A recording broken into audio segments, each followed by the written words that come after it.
welcome to the Real Estate Startup Podcast. I am Mikayla Potterbaum, and this is Benjamin Goodpasture. And we are not in the same place, even though it kind of looks like we are. I am in Nashville, and Benjamin is in Redding, California. And today we are doing our very first podcast episode of the Real Estate Startup Podcast, which I'm super stoked about.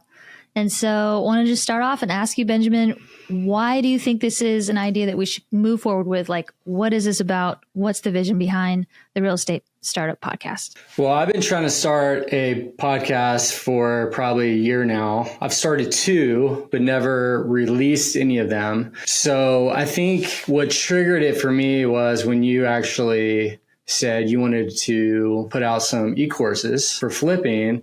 I was like, hey, why don't we see if there's some kind of collaboration opportunity here to do something? Yeah, I think for me, I've been wanting to do a podcast. I think it's really interesting to talk to people. I love the connection, the questions, the networking, and just the learning that comes from it. So having people on the podcast that are further than us, I think is really interesting. Hearing their stories, see how they think, they operate, their mindsets.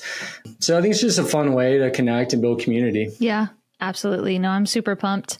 Just a little background. I know Benjamin through his wife, Kylie, and I lived in Redding for a season. I live in Nashville now, but we just got in touch originally through a kind of mentorship program that Benjamin was offering, a couple years ago, year and a half ago or something, and just stayed in touch ever since. But this to me is also a really cool opportunity to just empower other people to dream big and really start to understand the power behind real estate investing and how you can kind of start out from really having zero information, zero knowledge about it, and just move forward. So I've been really inspired by Benjamin and his pursuit of real estate. I'm still a little bit newer, but took a pretty deep dive in 2023. So here we are. So yeah, are you cool if I just go ahead and ask you some questions? Yeah, I think it's great. Yeah, cool. So the idea for today is I wanted to go ahead and interview Benjamin just to get some of his story, hear some of the why behind what he does, and just be inspired by the pursuits that he's gone after. And I know, Benjamin, you started out originally not a real estate investor. What did you do before real estate, and how did you get to this place? So it's always been a little bit in my life because my dad was a contractor. He had rental properties. So grew up around it and never thought I didn't aspire to be a real estate investor because I saw my dad showing up at these rough rental properties, doing all the work, collecting rent. So it wasn't something that I was passionate about or interested in until I moved out to Redding and, started the entrepreneurship journey, I would say, through taking photos. Actually, I was a wedding photographer, shot photos. That's one thing we have in common. Yeah, I was like, wait. You are what? You're on by far another level than me, but it started for me with rock climbing. I would go out shooting photos with my friends, rock climbing. And then when I got laid off from my job in North Carolina, I was a project manager working for a big builder in 2008. So when I got laid off, I was like, I started painting houses. I started picking up the camera, taking photos. And that just kept progressing until I came here and I started a rock climbing gym. So I ran a rock climbing gym for about 7 years. That was my PhD in business. That's literally how I learned everything. I studied business in college, didn't learn anything. I feel like my college degree was actually in rock climbing. I spent more time rock climbing and getting more excited about rock climbing than I did in school. So that just kind of started the entrepreneurship thing. And then we bought our first property in 2015 after we got married, and it was a house hack. And that was kind of my introduction into real estate. Super cool. Yeah. So, I had no idea you're a wedding photographer. That's amazing. And then the rock climbing gym, 7 years, that's a long time to do that. Mm-hmm. And then you sold that, right? And we did. So we started it in 13. Okay. 2013, we started the rock gym. 23. 2013, started the Rock Gym. And then we sold it at the end of 2020. 2020 was kind of a crazy year because that's when the COVID pandemic started. And that's when I really started jumping into real estate. I had 3 flips going on at one time. I had to shut down the gym. So, I had to fully close it down. But it was kind of a blessing in disguise because, I've got these 3 flips happening right now. And, it allowed me more free time to work on real estate. But it was also this very insecure, unpredictable time where I'm like, are we going to be able to open again? That was a concern of mine. And honestly, I didn't think I could sell the gym. So I was trying for several years. And finally, I started, looking for buyers because I knew it'd be a specific buyer, either an enthusiast, someone who loves to rock climb, or it'd be, kind of like a merger or an acquisition where it was like another gym acquiring us and having like a second location. So we sold it at the end of 2020 and made money and said, so long. And awesome. That's when I jumped in full time into real estate. Super cool. So when did you officially start real estate? You said you did a house hack, and like, just for the beginners, like, what is a house hack and why would you say that's when you started your real estate journey? So I don't really count when I bought a house in 2007, 2006, I had a townhouse. I don't really count that. But so in 2015, I say house, we bought a property, a single family home. The upstairs was a 3-2, 3-bedroom, 2-bath. And then downstairs had a 1-bedroom apartment. And so we lived downstairs and we fixed up the upstairs, furnished it, and put it on Airbnb. So house hacking is basically buying a primary home, and it's also an investment property where you rent out a room, a unit, an office, whatever, to help pay some of your bills. So that's what we did. We just house hacked. We lived downstairs, rented out the upstairs, and then we eventually flipped and went upstairs and then rented out the downstairs. And then a year and a half later, we bought our second house. So when we moved out of our second house, that became essentially a duplex. We had 2 units renting out, cash flowing, and that paid for our mortgage on our next house. It's amazing. Which was really great. So 2015, and then I think it was 17, we bought our second house. And then 2018 was when the car fire happened. It was this really bad fire in Redding. And we had to leave Redding because it was so bad. And we went to Lake Tahoe for a bit. I was like, because it was so smoky. I'm talking about like the worst fog you've ever seen, but it was just smoke. So we're like, we cannot live here with our kids. Just them breathing this air is not good. So we moved to Tahoe, and that's when things really ramped up for me in real estate. I was literally sanding trim on like an $8 million lakefront property, listening to audiobooks, podcasts, and just digesting nothing but real estate investing, business books. And during that probably 3-month window, we bought 3 properties. Wow. So it's kind of cool to see like it's amazing. All this like learning and actually action happening. Yeah. We bought 2 properties in Kansas City. That was a joint venture. I brought 0 money down. Cool. I got the loans in my name, creative deal. Mm-hmm. And then we realized we want to move back to Redding. We found a property and it was actually an owner finance. So the seller became the bank and they financed it to us and at a really good rate and really good terms. And we closed in 7 days. It was very easy. And it was another house hack. Yeah. So we lived in the main part of the house and we rented out the little guest suite, moved back to Redding, and that was like a really big jump start and, increasing my faith and taking more risk. And then just going into 2019, that's when I started telling people, I was like, I'm going to start flipping houses. Yeah. I was like, I've learned all this. I'm going to start flipping, started telling people. Cool thing was I was on a phone call with my brother, who's 10 years older than me, lives in Virginia, told him I'm going to start flipping houses. And then he said, that's cool. I do hard money loans. And I'm like, okay. And so we started talking about it and he said, start sending me deals. So I actually flew to Virginia, met with him and his partner and started sending them deals. And we got a few under contract that didn't work out. And then we did our first flip towards the end of 2019.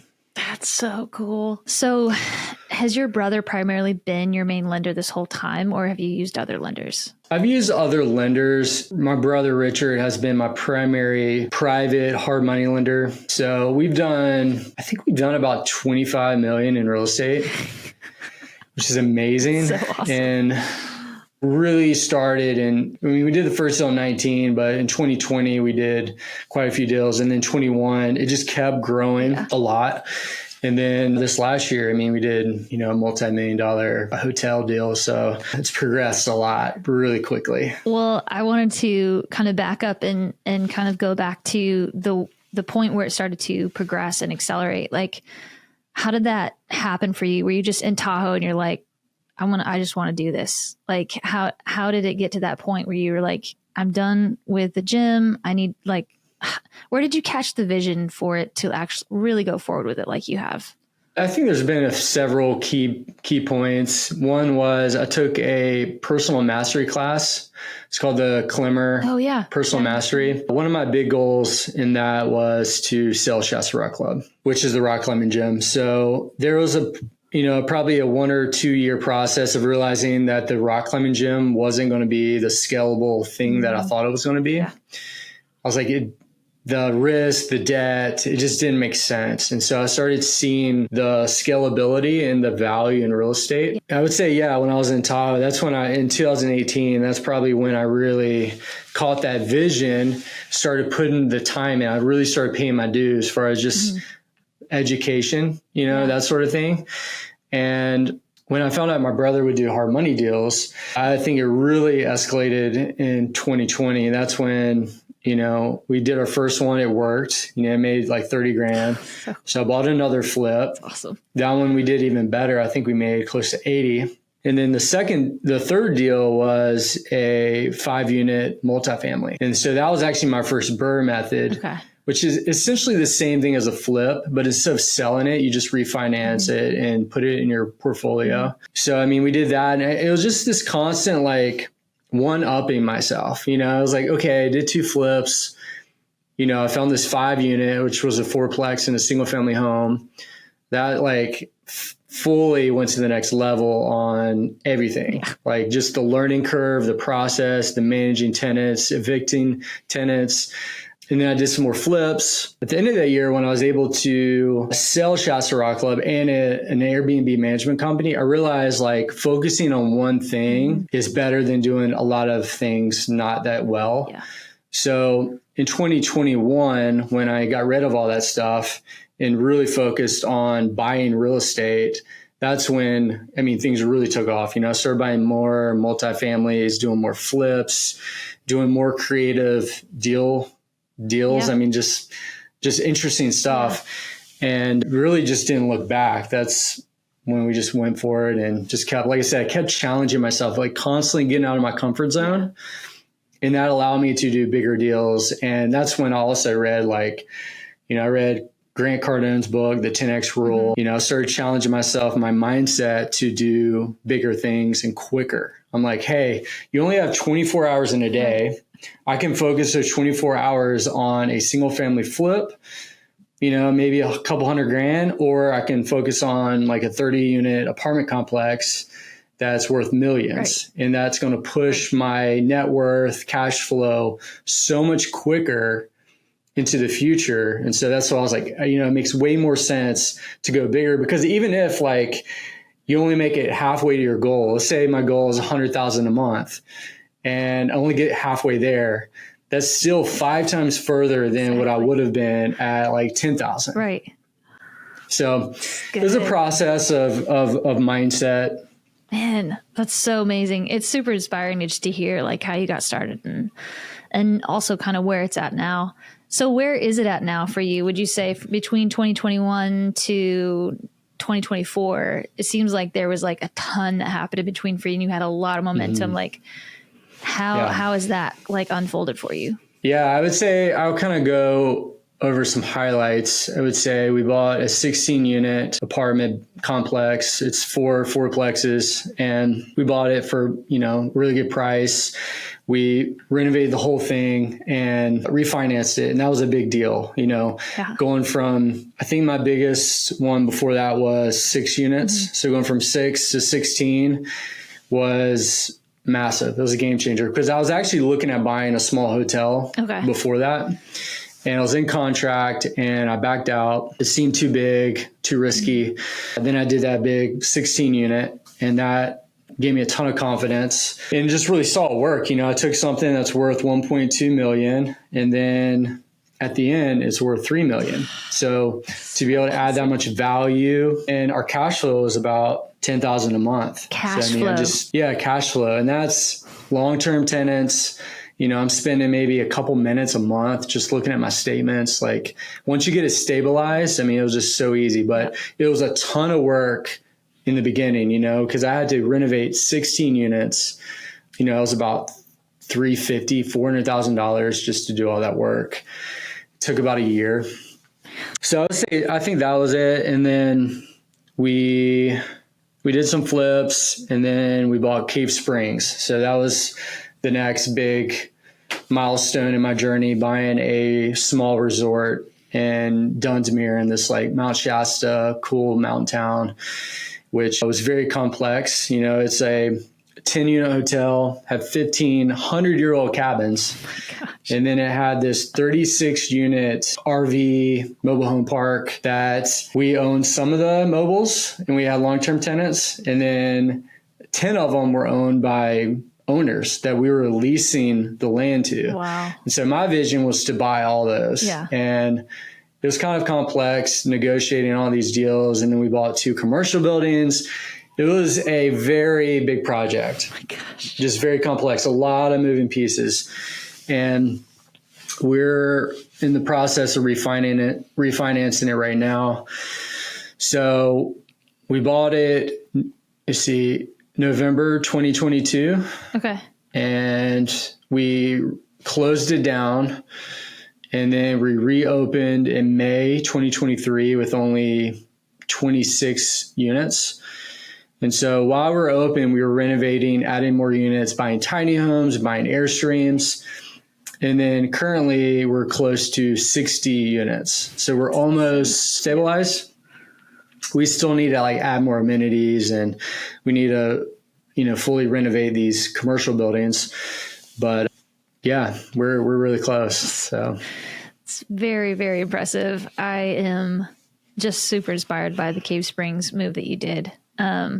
What would you say when it comes to just talking a little bit about problem solving and pivoting? What would you say that you have learned in the process of Cave Springs alone? Obviously the rest of your journey plays into that, but just with Cave Springs, I'm assuming you had a fair amount of problem solving you needed to do, or was it just all smooth sailing? No, it's been hard. It's been stressful. And man, probably the biggest pivot has been these cabins. So there's these 100-year-old cabins that, they're falling apart. There's no foundation, there's no framing, but everyone loves them. So I was going to fully demo all these cabins and put in prefab new cabins that are all modern and Scandi, look beautiful. Going through the process and hearing our customers, our clients say, we want these. They're like, please do not take these down. And then I discovered we're going to have to take down 40 trees. These are big, old growth, 100-foot trees. It didn't feel right. I was like, I can't do it. And so I started realizing this isn't going to help us refinance the property. It wasn't helping us with our short-term goals. So I bought the property, just to give you some context, I bought the property with hard money. Okay. And the plan was to fix it up, add all this value, and then in 18 months, refinance it into long-term financing. Yeah. So I've got this short 18-month window to get this thing done. And so with adding these cabins, it was just kind of too close to get the value and everything I needed. There's all this site work. And so I was having a conversation with a friend, and I was thinking, well, maybe we could put these cabins somewhere else on the property. And that's just kind of got my mind thinking differently. We scrapped that, we're like, okay, we're not going to tear down these old cabins. We're keeping them. And it made a lot of people happy. And then I realized like, hey, these cabins, these new ones I'm building, these prefab, they're not going to work. So I've got $800,000 tied into these cabins that I'm not going to put on the property, and I'm trying to sell and they're not selling. It's kind of sucks to have all that money tied up when I need it for other things. So it's a pretty big pivot. So I'm either going to sell them or I'm going to buy property and I'm going to put them on another piece of property. So it's all going to work out. It's one of these things where it's just a pivot you make, and it wasn't what I thought. And I just didn't know, just didn't know. And I probably wouldn't have known this if I didn't go through that process. I would say that's the biggest thing that, if I could do it over again, I wouldn't have done that. That would have saved me a lot of money. Yeah. There's still challenges. I have these 2 commercial buildings that we need to invest $600,000 to $800,000 in that I don't have. So I got to figure that out and add some more amenities, because I'm realizing amenities really matter. And that's probably the biggest pivot that I've made. But I can tell you one thing: if you're in real estate or if you're in business, that is the one common thing that I've seen throughout my whole journey. Is there's going to be change and there's going to be need for pivots, and you're going to make mistakes. Like, it's okay to fail. I've had a bunch of failures, but as long as you don't fail big enough to take you out of the game, that's the big deal. Is like fail small, fail forward, but stay in the game. Yeah, that's good. Like, that's the deal. Is like, it's a lifelong thing. If you do something that's massive and you aren't playing the game anymore, then that's game over. That's not what you want. So, man, it's good. Wow. All right. So where are you at with the process of Cave Springs now? You said you had 18 months and now you're wrapping that up, or where is it at for you guys? So we have until the end of April. That's 18 months to refinance. That's really close. It's like 2 months, right? So we're really close. We just got an appraisal done. We're really excited. I haven't seen it yet, but the new value came in and it should be enough to pay back my lender. It's cutting it really close as far as LTV. So we're shopping around. I think we're going to have to get a 1 to 2 year bridge hard money loan because we only show about 8-10 months of income because we started making money in May of last year, and we've done really well. I'm really proud of our revenue. Our NOI looks awesome. We're close. It's just, man, I'm really just hoping we can pay back my lender in full, because that's going to it's going to allow our business to keep operating. We can borrow more money. We can do more deals. Right now, I'm tapped out with them. I think I borrowed around $6.2 million. Okay. Yeah. So we bought the property, just for some context, we bought the property for 1.4. Okay. I owe my lender 8.2. The new value came back at 11.1. Wow. So it's exciting. Yeah. And I think that number is just going to keep growing because the more stabilized and show stabilized income, the more value, the more that's worth. So, showing numbers and financials for 2024, it's going to be way better than 23. Right. And then 25 should be better than 24. So that's how they base the value of commercial real estate. If you don't know that, with commercial real estate, like a hotel or a big multifamily, they give a value primarily on your NOI, your net operating income. So the more income you make, the more value you create in that property versus like a single family home. It's all based on comps, like what other homes are worth. Right. They do look at comps, but it's not as, it's not the main driver. Right. Which makes sense, especially for something like Cave Springs, where you're like, what are you going to comp the other Cave Springs down the road? Like there's not another Cave Springs down the road. So no, they were pulling comps from like other resort towns like Tahoe or the coast or Oregon, different spots like that, because there really wasn't any like properties that this one's so unique, having a hotel, cabins, Airstreams. It's just very different. It's extremely diversified for being one property. Like, I couldn't believe it when you said, when you initially told me it has 59 units or close to maybe 60, something like that. Yeah. I assumed it was like 60 hotel rooms or motel rooms that you had all converted, but it's actually like like 5 different like 5 different unit types, which is, that's like incredible. That's a lot to deal with and sort out at the same time. Yeah, I think it's a blessing and a curse in some ways where, it's great to have different price points for customers, because this is a business. Like, it's not just real estate. Right. I mean, it's a full-on business. When they do the appraisal, they do it based on real estate value, but we're operating this. We have like marketing and accounting and, it's a whole team. A lot of managers and cleaners, and it's different than buying an apartment where you have essentially a manager manage it and collect rent. They have handymen and stuff like that, but it's very hands off when you have the apartments and stuff like that. But with a hotel, I mean, it's just a lot goes into operations. So having that said, like, having different amenities or accommodations, I should say, different accommodations, different price points is really cool, because, you have an Airstream. Right. Versus a 2-bedroom, 2-bath cabin. So it offers different prices for different people. Yeah, that's really cool. So, well, kind of backing out of the big picture of Cave Springs and even going further back to your recent real estate history, one thing I wanted to ask about is your family. Like, who do you have a family? Are you married? Do you have a wife and kids? Like, tell us a little bit about your family situation, I guess, where you're at now. Yeah. So I've been married for 10 years this year in November. So that's amazing. 10 years. Crazy. Congrats. Super cool. Yeah. Thank you. It's great. My wife, Kylie, you know her, she's wonderful, just very beautiful, special. Inside out, very creative, just loves being a mom. She's a great mom. That's her main focus in life, is our home, our family, raising kids. That's life. She doesn't work. Her job is family.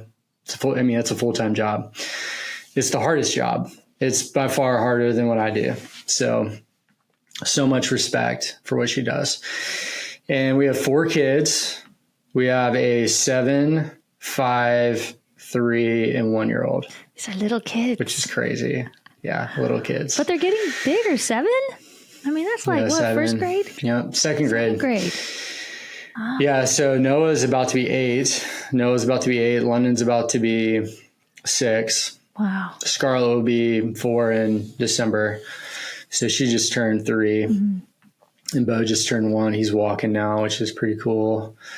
Seeing him, just his personality come up. I mean, he's like crawling. He has this like kind of like gets all excited when he crawls, which is really fun. So fun. So, yeah, I mean, I would say family is a big why for me for being an entrepreneur, being in real estate, just wanting to control my time. Totally. Having that free time to show up for the kids and the family, to travel, surf, climb, do the things I really enjoy doing. So having a family, it's a lot. It's a lot of time you want to give yourself to them and be around. And that's, with being a business owner, it can take away from that too, because, you're kind of always on call. Right.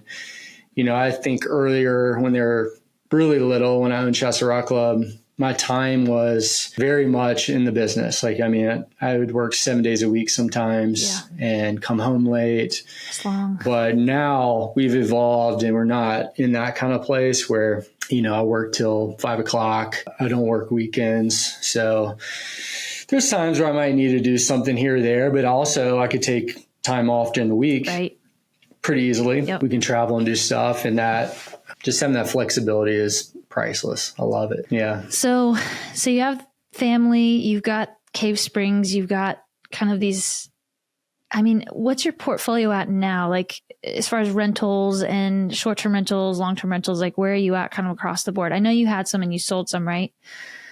Yeah. Last year I had over 100 doors That included Cave Springs. Wow. So last year I sold my 5-unit that I mentioned. I sold my 5-unit. I sold a duplex. I sold another single family. It was like a duplex, two of those. Okay. So let's see, that would have been 5, 7, 9, 11 units. I sold 11 units last year. Okay. I don't like to sell properties. That wouldn't have been my normal that I would do. Yeah. But it made sense because I needed that money for Cave Springs. Yeah. The return on the equity was much higher, just rolling that into something that has a much bigger opportunity. Yeah. And I don't know, I had this conversation with my brother and he was like, hey man, like you're on another level. You know, you're not looking to buy single family homes, you're buying apartments, you're buying hotels. You know, it's kind of like Monopoly, right? You start out buying land and then you start putting little greenhouses on there. Yep. And then you trade those up for hotels. That's right. And so I think once you start growing, he's like, hey, you're not going to look back. Right. You know, selling those, yeah, they might cash flow, you might have low interest rates. You know, from the outside, you may, why would you sell that? Right. But it's part of the journey of what is needed to do this big deal. And I put myself in that position because of one property that I went way over budget on the renovation. We live in it now. So, I mean, it's our home. So it's kind of cool. Every home I've bought over the last, 7 years or so has been more of an investment property. Yeah. You know, like we live there, but I know that it's going to be a rental at some point. This one is like, hey, this is home. I love it. It's worth it.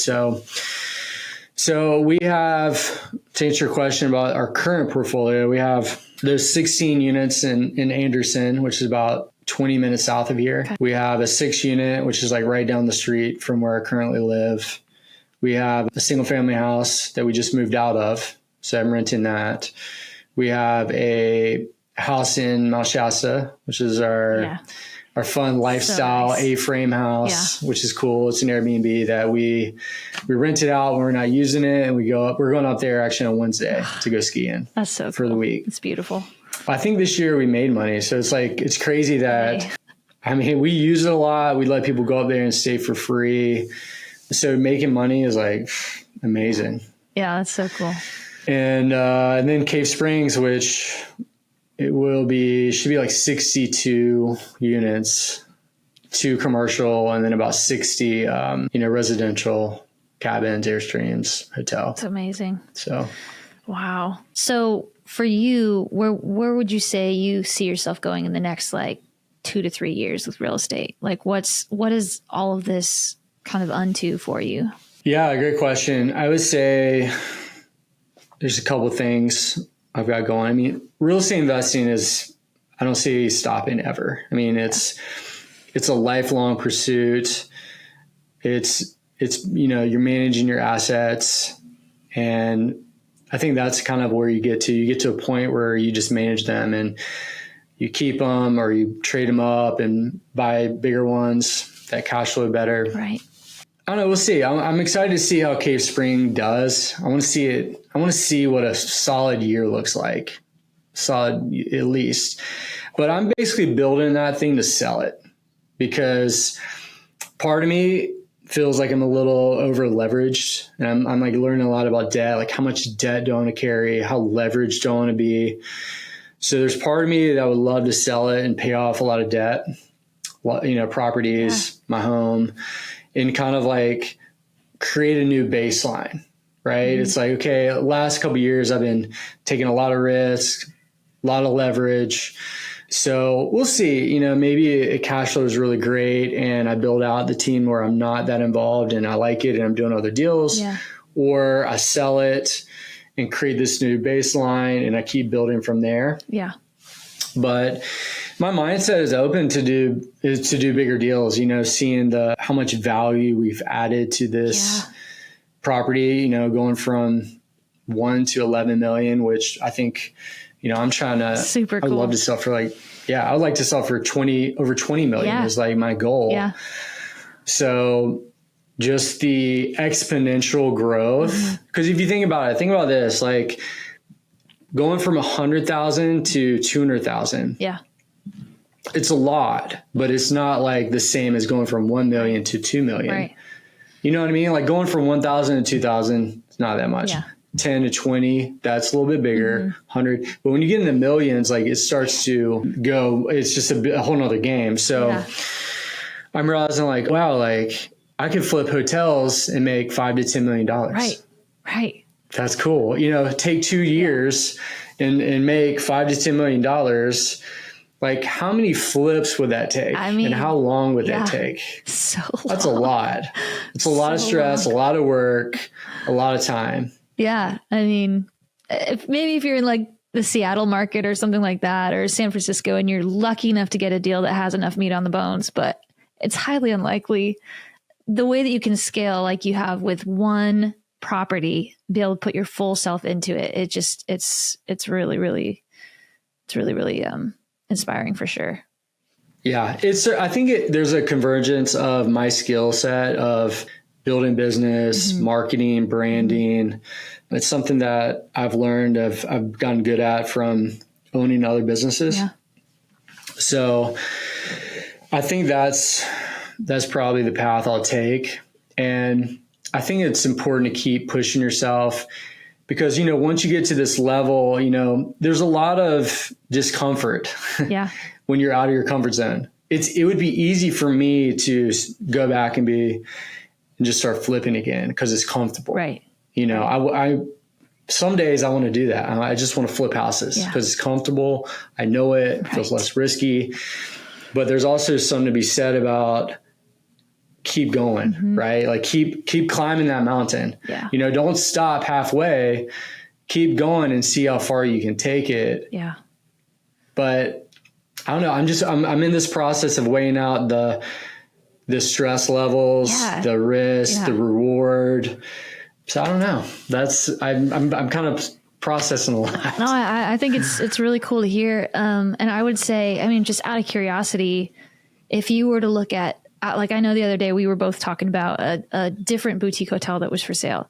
Like if you were to look at the next project, especially in regards to like a hotel, what would you do differently? Like, are you like, you know, keen to do this solo, or would you rather do like JV and joint venture, like do it with somebody else or a team? Or like when you're dreaming into the future, like what are the things that you're like, okay, if I do this again, I'm going to do it this way? I mean, there's always a team. I always say real estate is a team sport. Totally. That's why I never got my real estate license. Yeah. Because I didn't want to sell real estate. I want to buy real estate and hold real estate. Okay. Yeah. So that was the tipping point. I realized like there's a great book called Who Not How. I love that book. It's a book on like, okay, it's this mindset of, you know, how am I going to buy a hotel versus who's going to help me buy it? Yeah. So it really like frees you up to dream bigger, to bring people together as a team.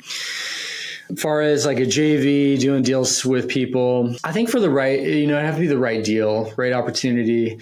Part of me likes, you know, being solo on a deal. I've been kind of that sole owner on a lot of things, and it can get complicated when you bring in more owners and splitting equity. And, you know, if someone has a different opinion or like I like having the control of the asset. Yeah. So being in control is really good because then it's like, you know, we can decide if we want to sell it, if we want to make pivots. And I haven't necessarily needed a partner either, just having access to enough cash to buy it, renovate, and do the deal. Yeah. If it was a really big one and the numbers made sense, like, of course, I'm absolutely open to doing a joint venture. And I've talked about it and looked at properties with my brother, even, you know, big multifamilies that are, you know, I just couldn't do on my own. Yeah. Didn't make sense. Yeah. Doing things differently. I think we got a good team in place. I feel pretty good about it. Having an integrator. Yeah. Andrew, who's my operations guy. He carries a lot of weight. Having a project manager do stuff. Yeah. I don't know. I feel like we were doing a pretty good job, to be honest. I think we're doing great. I think one thing that I might do differently is potentially hire a contractor to do it versus having employees doing the work, like labor for as like swinging a hammer and that sort of thing. Sure. You know, you pay a lot of money in employment taxes and you have workman's comp, all that stuff adds up. So we've been doing some like cost analysis to see if it's cheaper or more expensive to have employees. I'd say the biggest pro for having employees is just they can get it done really fast. It's like, cool, you don't have to wait on a contractor to show up, to fit in their schedule. You got people that are there available that can work on it all the time. But having a contractor also, they're really great at budget. They're great at, you know, I think just taking a lot of that risk off your plate and some of that stress. Yeah. So I think I would look into having a contractor do our next project potentially. That makes sense. So I'm thinking about, you know, maybe as we kind of head towards wrapping up, like thinking about this podcast and what we've been kind of talking about, letting it be, or, you know, moving forward with it. Like, what are some of the places that you and I both are passionate about educating people in? And like, what would you say are some of the topics? Or, I mean, Cave Springs is a great example of like, you know, hotels and flipping hotels. And obviously you have experience with flipping houses, hotels, small multifamily. But just, you know, we're calling it the real estate startup. Like, from how ground up are we talking? Like, if we've got someone that's never done real estate and they literally just like find this podcast, like, is this a place for them? I think so. Real estate startup. I love that name. It's kind of a play off of, you know, tech startups. You know, I do have a mentorship program. That is another avenue I want to focus on, is education. And so I think there's something to learn no matter where you're at in the process, like hearing stories. That's one thing that I feel called to do, is like live out loud, sharing stories, because what it does, I want it to spark encouragement, inspiration in people. You know, I want people to see what is possible. So a lot of these stories are, you know, because I mean, we didn't even get into this. Like, when I bought my first house, I had terrible credit. I was in so much debt. I couldn't even get a credit card. I had such bad credit. I couldn't get a credit card. I had to get a secured card, which means you put $300 down and that is your limit. Wow. And that's what I had to do. So, I mean, I had bad credit. I was in debt, I had school loans, I had credit card loans or credit card debt. And I wasn't in a good place. And so it took a lender walking me through the process of rebuilding my credit, because I just didn't have a value for it. I wasn't excited about buying real estate. I never thought I would buy real estate or buy businesses. So going from like negative, I wasn't even like at zero, I was negative. So being in such a bad place to now like owning millions in real estate, and being a millionaire, it's like that. It's wild that if I can do it, you can do it. Anyone can do it. It really is like, it's available for anyone. And I just find that it's really the mindset, our mindset, like what's in here and who we surround ourselves with. That's normally what keeps us from greatness, achieving and having like the life we want. And the thing is like, you don't have to own a bunch of hotels for that to happen. You could have just maybe a couple rentals. And if they're paid off, if you only need 10 grand a month to live and you have your home paid off, you can live a great life. Absolutely. You know, I love having these conversations where stories are coming out, examples, like the things I've learned, and having conversations with you, obviously hearing your story. I'm going to interview you on the next one. Having guests that are, maybe some are beginners, maybe they've only owned one rental, or people that have owned 100 rentals. So there's all these themes that just kind of like mesh up. And it kind of reminds me of, there's a lot of different things, like it could be construction, like let's say you learn how to frame a house. Well, those same principles will probably apply in putting on a roof. Like you learn how to use a tape measure, right? You learn how to use this tool that can be used on different jobs. So it's the same with real estate investing or business. You learn how to use certain tools, like you learn how to use debt, or you learn how to read a profit and loss statement, or you learn how to analyze a deal by like price per square foot. So all these things can apply from buying a single family house to buying a hotel. Right.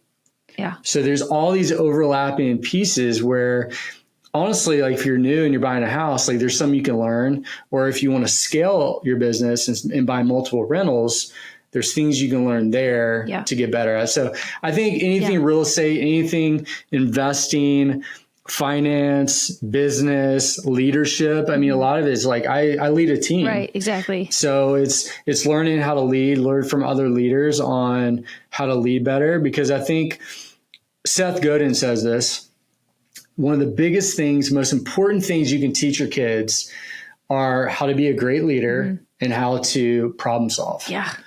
Yeah. And I would say that right there is most of what I do is problem solving, making decisions all the time. And I'm also having to lead, like cast vision and communicate. And it's not just my team, it's my family. It's me leading myself, you know, managing my time and all that stuff. That's life. And so I think the more we talk about it, the better we get at it, the more we share, we all win. Yeah, that's right. Man, it's so good. It's so good. It is. Oh, so fun. So cool to hear more of just who you are and your story, and just even more about these projects to me are, so, you know, you're a fair amount ahead of me in the real estate game. Like I'm pretty new. Really, it was 2023 that I jumped in pretty much full time, in addition to running another business. But, just kind of hearing how you just have scaled and taken it to this level is very, very inspiring. And I know there's a lot of other people that are just going to be pumped to hear your story. So thank you for sharing. And I'm excited. I think that this is a really fun platform to just, say the stories, try to just, you know, to inspire each other and inspire whoever is listening, and also be inspired by whoever we bring on. I'm really, really excited about that. But I think some of the things that you and I have in common would be, like, first of all, like we're both, both Christians, and we have very similar faith values, or the same faith values. But, you know, and then just like the core value of empowering people to do what they're called to do, and empowering people to, and this is something I see in you too, is just like really, really pulling out like the high level possibility that lies within a human.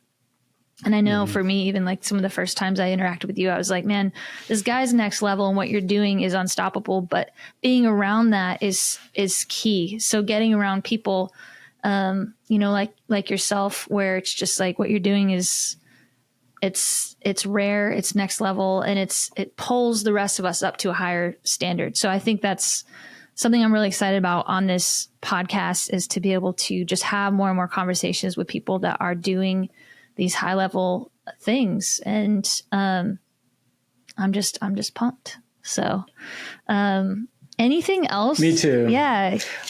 I just want to add something that I'm excited to create this with you, because I think it's great that where you're at in the process, I feel like you're more fresh in the early stages of real estate investing. Yeah.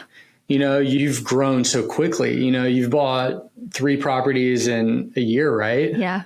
Yeah. Cool. So the fact that you've done it so fast, you already have that entrepreneur spirit. Like you've been a photographer for a long time. You get it. You're creative. So yeah, I think it's cool. I'm excited I think you bring a unique lens. You know, obviously you're a female, I'm a male. We have different mindsets, experiences. You have a different lens. You ask different questions. I think you'll attract, I would love to see more women get empowered, especially single women. Yeah. Like you're single, which I think is really amazing. And we'd love to talk more about that. Yeah. Is the fact that you're single and you're buying real estate. Oftentimes I find, I talk to women who are single and they're waiting around to start their life because they're like, I got to get married first. I can't start building wealth. I have a lot of young women in my mentorship that are saying no to that. They're like, no, I'm not going to wait around. I'm going to